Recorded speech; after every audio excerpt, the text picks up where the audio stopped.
Umphathiswa wezempilo uGqirha Zweli Mkhize ubongoze abemi boMzants'Afrika kuba bathobe amaxhala ngethuba ebhengeza umntu wesithathu kweli ofunyenwe enentsholongwane yecorona. Umphathiswa ugxininise ukuba uluntu kufuneka luthathe amanyathelo afanelekileyo ukuthintela ukosuleleka. Ukwathe eli lizwe likulungela ukuqubisana nale ntsholongwane. Umphathiswa ebethetha noluntu eMgungundlovu kwiphondo laKwaZulu Natal.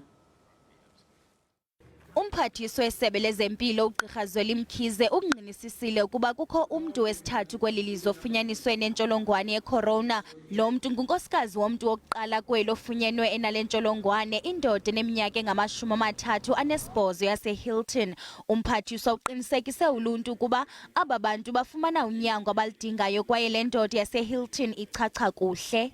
If this patient was another patient, I wouldn't have kept him in hospital. He's too well now. Must go home. But I'm just waiting for some of the tests and so on, but I'm not worried about him at all. And I've then called the patient, the gentleman myself. Hey, sir, how are you? He said, hey, I'm okay. And any symptoms? I'm better now. We will test those children whose parents were affected, and that we will tell you how we're finding the children.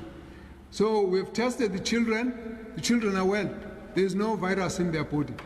But we will not take the children to school. We will keep the children at home because the father and the mother have got the infection. So somewhere along the line, the virus is still incubating. They might turn out to be positive. If someone has been treated, they can go back to work, no problem. Umphathiswa uxelele uluntu kuba izibhedlele zeli zinezixhobo ezaneleyo ukuqubisana ne-COVID-19.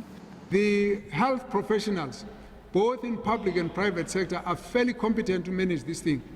All we need is to always get people to cooperate. They must inform us if they've been into an area where there's been a problem. They must report if they've got challenges. Umbutho we-Red Cross uze ngaphambili ukufundisa uluntu ngale ntsholongwane. We've had a workshop and we've started training our volunteers. Our volunteers being on the ground, what they are going to be doing, they are going to be spreading the information now in the communities. uGqirha Zweli Mkhize ubongoze uluntu kuba luqinisekise ucoceko luthatha amanyathelo kwiinzame zokuthintela ukosuleleka ngale ntsholongwane yecorona.